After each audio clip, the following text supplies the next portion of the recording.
వచ్చినావుమా కల్వకుంట్ల చంద్రశేఖర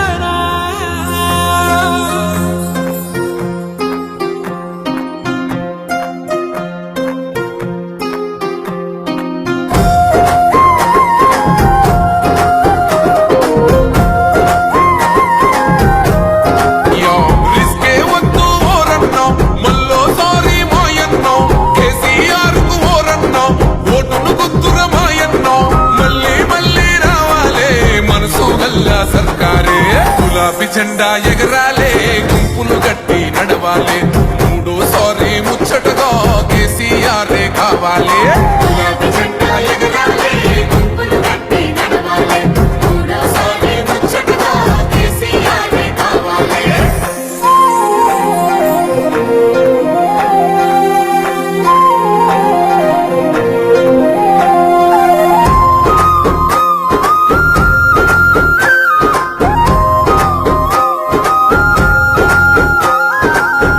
పథకంతో అవ్వయ్యకు చేయూత వికలాంగుల మనసెంతో మురిసింది ఈ పూట ఒంటరి మహిళలకు కొండంతా ధైర్యంగా ఓ బీడీ కార్మికుల బాధలు తీరంగా నిండింది శరవమ్మ పూడిక దీయంగా పండింది ప్రతిసేను అలిగే పోయంగా నచ్చని పసిరిక నేలంతా నిండుగా పోయంగా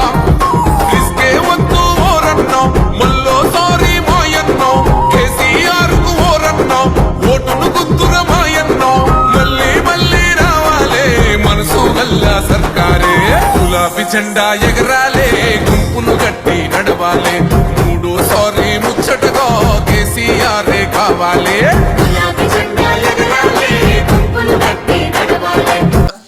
స్థానిక నల్గొండ పట్టణంలోని కార్పొరేషన్ అనేది ఏర్పడడం జరిగింది. అదేవిధంగా ఇప్పుడు మనం ప్రస్తుతం చూసుకున్నట్లయితే మనం నల్గొండ పట్టణంలోని 19వ వార్డులో ఉన్నాము. ఇక్కడ బీఆర్ఎస్ పార్టీ బలపరిచినటువంటి కంచెల భూపాలరెడ్డి బలపరిచినటువంటి వ్యక్తి మనకు ఎవరైతే ఉన్నారో ఇంజమూరి లక్ష్మణ్ గారు మనతో పాటు ఉన్నారు. వారిని అడిగి తెలుసుకునే ప్రయత్నం చేద్దాం. ప్రచారం ఏ విధంగా సాగుతుంది, ప్రజలు ఏ విధంగా వాళ్ళకు సానుకూలంగా ఉన్నారనే అంశాలపై మనం వాళ్ళతో మాట్లాడే ప్రయత్నం చేద్దాం. చెప్పండి, ప్రచారం ఏ విధంగా సాగుతుంది, ప్రజల స్పందన ఏ విధంగా ఉంది? ఈరోజు టీఆర్ఎస్ పార్టీని ప్రతి ఇంటి ప్రజలు కూడా ఆదరిస్తున్నారు. ఎందుకంటే గత 2 సంవత్సరాల నుంచి కూడా కాంగ్రెస్ ప్రభుత్వం ఏ రకంగా పరిపాలిస్తుంది, ప్రతి సంక్షేమ పథకాలు కానీ అదేవిధంగా చూసుకున్నట్టయితే ఉద్యోగస్తులకు టీఏడిఏలు కానీ లేకుంటే మహిళలకు ఇస్తున్నటువంటి మన 6 గ్యారెంటీలు కానీ ఏ ఒక్కటి కూడా సక్రమంగా అమల్లోకి తీసుకురాలేకపోయింది. ప్రజలు ఒకటే చెప్తున్నారు, నేను ఈరోజు డోర్ టు డోర్ ప్రచారం జరుగుతుంది కదా, ఏడికి పోయినా ఆయన కేసీఆర్ రావాలి, కేసీఆర్ పరిపాలన బాగుంది, మళ్ళా కేసీఆర్ని తీసుకొస్తామని చెప్పేసి ప్రతి ఒక్కరు చెప్తున్నారు. అదేవిధంగా చూసుకున్నట్టయితే మా 19వ డివిజన్లో ఎటు పోయినా కానీ వాటర్ సమస్య ఒకటి, రెండోది విద్యుత్ సమస్య ఒకటి. ఈ మధ్యకాలంలో చెప్పుకుంటున్నారు గత పాలనలో చేసిన వాళ్ళు, మేము ట్రాన్స్ఫార్మర్లు వేయించాము, మేము ఇక్కడ సబ్స్టేషన్ తెప్పించామని. అది ఇప్పుడు చెప్పుకుంటానికే, ఇంకా శంకుస్థాపన చేసేది ఇంకా అలాంటిది ఏం కాలేదు ఇంకా. సరే, ఇదే విధంగా చూసుకుంటే మా కాలనీకి ప్రధాన సమస్య దొంగలు. ఎందుకంటే మాకు ఇక్కడ ఒక హైవే రోడ్ ఒకటి, ఇటువైపోతే రైల్వే స్టేషన్ ఒకటి, రెండింటి మధ్యలో ఉంది కనుక మా కాలనీ దొంగల సమస్య ఎక్కువగా ఉంది ఫస్ట్. అదేవిధంగా చూస్తే వీధి కుక్కలు, ఈ వీధి కుక్కలు స్కూల్కి పోయే చిన్నారుల కానించి బండ్లం పోయే కార్యక్రమాలు పోయే ప్రతి ఒక్కరికి కూడా ఆటంకం కలిగిస్తున్నాయి. అదేవిధంగా చూస్తే ఇక్కడ రోజువారీ కార్యక్రమాలు పోయి వచ్చినాక ఈ రేషన్ షాప్ అనేది మా డివిజన్లో లేదు. పక్క వార్డులో ఇంతకుముందు 18 వార్డులో ఉంది. ఇప్పుడు ఇక్కడ 3000 చిల్లర ఓట్లు ఉన్నాయి. ఈ డివిజన్కి ఒక ఎమర్జెన్సీగా మాకు ఒక రేషన్ షాప్ కావాలి. ఎందుకంటే ఇప్పుడు నేను ఇంటింటి తిరుగుతుండే చాలామంది చెప్తుంది, మేము పొద్దున కలిపోయి సాయంత్రం వచ్చే టైం మన వార్డులో ఉంటే బాగుంటుంది, మేము పక్క వార్డు పోయి తెచ్చుకోవాల్సి వస్తుంది. ఇవన్నీ కూడా మన కాలనీ నుంచి ఒక్కొక్కరు సమస్యల గురించి చెప్తున్నారు. మీ వార్డులో యువత సపోర్ట్ మీకు ఏ విధంగా ఉంది, అదేవిధంగా మహిళలకు మీరు ఎలాంటి భరోసా కల్పించాలని మీకు భావిస్తున్నారు? యువత ఈరోజు మీరు చూస్తున్నట్టయితే కాలనీల యువత మొత్తం కూడా మన సైడే ఉంది. ఎందుకంటే కాంగ్రెస్ ప్రభుత్వము జాబ్ గ్యారంటీ లేదు, ఉపాధి లేదు, దానివల్ల యువత కూడా చాలా చదువుకొని ఏ పనులు చేసుకోలేకపోతున్నారు, జాబ్లు ఏం లేక. మహిళ చెప్పాలంటే కాంగ్రెస్ ప్రభుత్వము ఉచిత స్కూటీలు ఇస్తని చెప్పేసి 2,000 రూపాయలు పెన్షన్ ఇస్తని చెప్పేసి ఇంట్లో కూర్చున్న ప్రతి మహిళకు కూడా ఇస్తని చెప్పేసి ఒక్కటి కూడా చేయలేకపోయింది. అదేవిధంగా మనం కార్యక్రమాలు ఒక్కొక్కటి సమస్యల గురించి మాట్లాడుతున్నాం. ఇప్పుడు ఏదైతే అధికార పార్టీ కాంగ్రెస్ పార్టీ ఉంది, మరి మీరు ఒక కౌన్సిలర్ గా అభ్యర్థిగా మీరు పోటీ చేయడం జరుగుతుంది. కార్పొరేటర్ ఎన్నిక ప్రజలకు వెళ్ళి మీకు అవకాశం నుంచి గెలిపిస్తే మీరు వాటి ఏదైతే సమస్యలు ఉన్నాయో వాటి పరిష్కార మార్గానికి ఏ విధంగా కొట్లాడి వాళ్ళకు నిధులు అనేది ఇవ్వడం జరుగుతుంది. అధికార పార్టీ కాంగ్రెస్ ఉంది కాబట్టి మీరు ఈ విధంగా వాళ్ళకు హామీ ఇవ్వడం జరుగుతుంది. ఇప్పుడు కార్పొరేట్ అంటే ఇప్పుడు నిధులు కొట్లాడి తెస్తాం, అందులో కేంద్ర ప్రభుత్వం కనుక అక్కడి నుంచి నిధులు డైరెక్ట్ వస్తున్నాయి కనుక ఖచ్చితంగా మేము కొట్లాడి తెచ్చి కాలనీ డెవలప్మెంట్కు తోడ్పడతామని చెప్పేసి మా కాలనీ వాసులందరికీ కూడా చెప్తున్నాను. అదేవిధంగా గత ప్రభుత్వం ఏదైతే ఉందో బీఆర్ఎస్ పార్టీ, మరి ఆ సమయంలో మీకు కేటాయించినటువంటి నిధులు ఏమిటి, అదేవిధంగా మీరు చేసినటువంటి అభివృద్ధి కార్యక్రమాలు ఏమైనా ఉన్నాయి, సేవా కార్యక్రమాలు ఏమైనా ఉన్నాయా?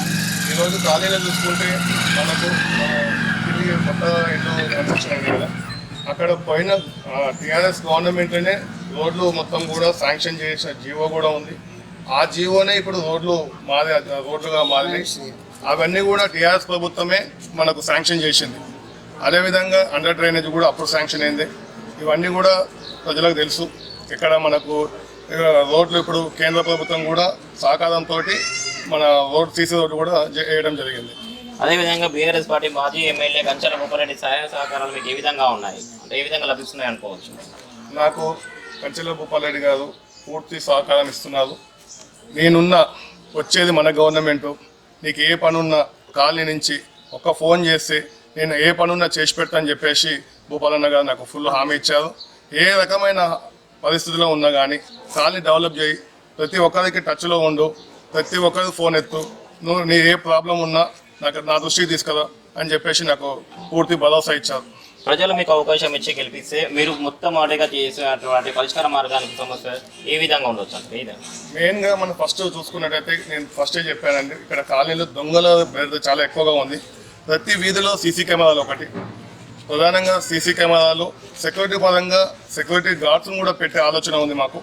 ఎందుకంటే ఇక్కడ అంతా కూడా ఎంప్లాయీస్, మా 19వ వార్డు అంటేనే ఎంప్లాయీస్, భార్యాభర్తలు ఇద్దరు కూడా డ్యూటీలో పోయిన పరిస్థితిలో ఉంటే ఇంట్లో తాళాలు బలగొట్టి దొంగతనాలు చేసుకొని వెళ్ళిపోతున్నారు.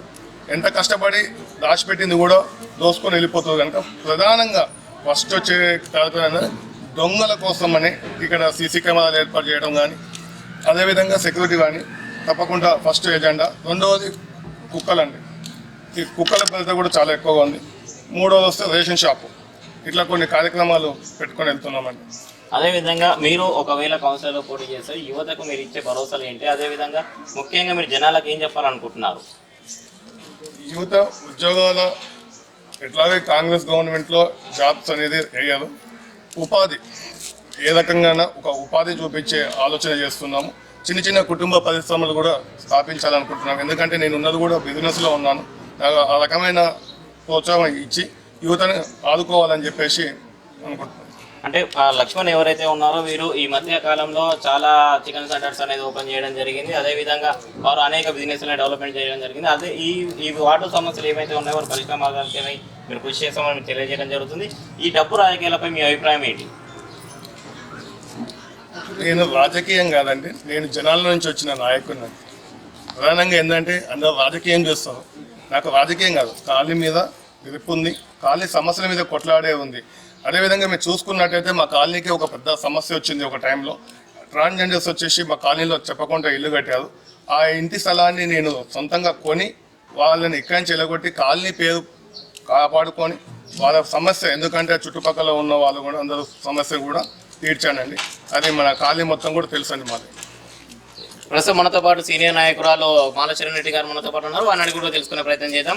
చెప్పండి, మహిళల పట్ల మీరు ఎలాంటి భరోసా కల్పిస్తున్నారు, ఈ వార్డు సమస్యల పట్ల మీరు పరిష్కార మార్గానికి ఏ విధంగా స్పందిస్తున్నారు, అదేవిధంగా ప్రజల ఆదరణ స్పందన ఏ విధంగా ఉంది మీకు? ఫస్ట్ ఒక మాట మాట్లాడదాం. 2001 అయితే మీ ఉద్యమం అయితే ఎట్లా స్టార్ట్ చేసినామో పుడితే ఒకటి సస్తే ఒకటి రాజుగా పోతే రాజుగా ఎత్తర తెలంగాణ జెండా రాజుగా పోతే రాజుగా అన్న దాని మీద మేము ప్రతి ఒక్కరం కూడా గులాబీ జెండాతో 19వ వార్డులో ప్రత్యేకంగా ప్రతిపక్షంగా తిరుగుతా ఉన్నాం. ఎటు చూసినా అంటే ఇప్పుడు చెప్పిండు తాను ప్రజల మనిషి, ప్రజల్లో తిరిగిన మనిషి. ప్రతి ఒక్కరు మహిళలే ఎక్కువ ఆదరించి బొట్టు పెట్టి మేము కడుపులో పెట్టుకుంటాం బిడ్డ, నిన్నే గెలిపించుకుంటాం అనే విధంగా 19వ వార్డు స్థానిక వార్డు కాబట్టి చెప్తా ఉన్నాం. తప్పకుండా అభివృద్ధి చేద్దాం. ఇక్కడున్న దొంగలకి, దోపిడీదారులకి ఎవరైతే పెత్తనం చేసుకుంటే ఆ పన్నులు మర్చి ప్రభుత్వాన్నే మర్చిపోయినట్టు వాళ్ళకి తగిన బుద్ధి మేము చెప్తాము. మాకు అన్నీ తెలుస్తూ ఉన్నాయి. ఎందుకంటే మహిళలకు చేస్తామన్నది ఏమి లేదు. స్కూటీ లేవు, తులం బంగారం లేదు, 2500 లేదు. ఆ చెత్త నా కొడుకు ఒక సీఎంగా ఇక్కడ ఉన్నాడు, మేము వెళ్ళగొడతాం. సీఎంగా మళ్ళీ కేసీఆర్ గారిని చూసే వరకు కూడా మేము నిద్రపోమన్నట్టుగా 19వ వార్డు కాలనీ ఉన్నది. అందుకు మీకు ఖచ్చితంగా మాలో తిరిగే మా బిడ్డ లక్ష్మణ్ని గెలిపించుకుంటామని కూడా ప్రతి ఒక్కరు చెప్తా ఉన్నారు. ఎందుకంటే నేను సీనియర్ నాయకురాలని మీకు కూడా తెలుసు, అందరికీ తెలుసు. ఖచ్చితంగా ఇక్కడ గులాబీ జెండా ఎగిరే వరకు నేను కూడా నిద్రపోను. గులాబీ జెండా ఎగరాల. మేము కేసీఆర్కి మా కంచెర్ల భూపాల్ రెడ్డి అంటేనే అభివృద్ధి, పాపం ఎంత కష్టపడి అభివృద్ధి చేసిండో మనందరికీ తెలుసు. మేము రోడ్లు వేయించినాం, మా హయాంలో మేము రోడ్లు వేయిస్తే జగదీశ్వర్ రెడ్డి సార్ వల్ల కానీ కంచెర్ల భూపాల్ రెడ్డి వల్ల నేను ఎక్కువ రోడ్లు వేయించుకున్నాను. నేనున్నా కాబట్టి నేను వేయించిన. అవన్నీ తవ్వి అట్లనే వదిలేశారు. పెద్ద సమస్య అది. ఇప్పుడు రాగానే ఇప్పుడు తనైతే ఏమో సీసీ కెమెరాలు కానీ, రోడ్లు కానీ, ఆ కుక్కల పెడితే కానీ ఏమేమి ఉన్నాయో ప్రతి ఒక్కటి కూడా ఖచ్చితంగా 19వ వార్డు ప్రజలకైతే విజ్ఞప్తి చేస్తూ ఉన్నాను. మీ అక్కగా మీ అందరికీ తెలుసు, మొదటి నుంచి కూడా ఆడిన మాట తప్పందే టీఆర్ఎస్ ప్రభుత్వం, కేసీఆర్ గారు అని మీకు తెలుసు. కేసీఆర్ గారి సైనికురాలుగా నేను మాట ఇస్తా ఉన్నాను. మా లక్ష్మణ్ని గెలిపియండి. మేము పనులు మొత్తం కేసీఆర్ గారి దగ్గర నుండి మేము తీసుకుపోయి కూడా మేము అభివృద్ధి చేసుకుంటాం. మహిళలకి ముందుగా పెద్దపీట వేస్తామని కూడా మేము తెలియజేస్తా ఉన్నాం. మనము ఇక్కడ లక్ష్మణ్ గారితో, అదే విధంగా సీనియర్ నాయకురాలు ఎవరైతే ఉన్నారో మహాలక్ష్మి రెడ్డి గారితో కూడా మాట్లాడడం జరిగింది. మాకు ఏదైతే అధికార పార్టీ ఉందో అధికార పార్టీతో మేము కొట్లాడి నిధులు తెప్పించుకొని మేము ఏదైతే వార్డు సమస్యల పట్ల మేము పరిష్కార మార్గం అనేది చూపించడం అనేది జరుగుతుందని వాళ్ళు తెలియజేయడం జరుగుతుంది. అదేవిధంగా ఈ ఒక్కసారి మాకు అవకాశం ఇచ్చి గెలిపించండి. యువతకు అదేవిధంగా మహిళలకు ఎలాంటి సమస్యలు ఉన్నా మేము ఎల్లప్పుడూ అండగా ఉండి వాళ్ళ ప్రజాసేవకే మేము అహర్నిశలో మేము శ్రమిస్తూ మేము ఎల్లప్పుడూ వాళ్ళతో పాటు ఉంటామనేది, అందుబాటులో ఉంటామనేది కూడా వాళ్ళు తెలియజేయడం జరుగుతుంది. కావున వాళ్ళకే ఓటేసి గెలిపించగలరని వాళ్ళు కోరడం జరుగుతుంది. కెమెరామ్యాన్ మురళితో రిపోర్టింగ్ మహేష్.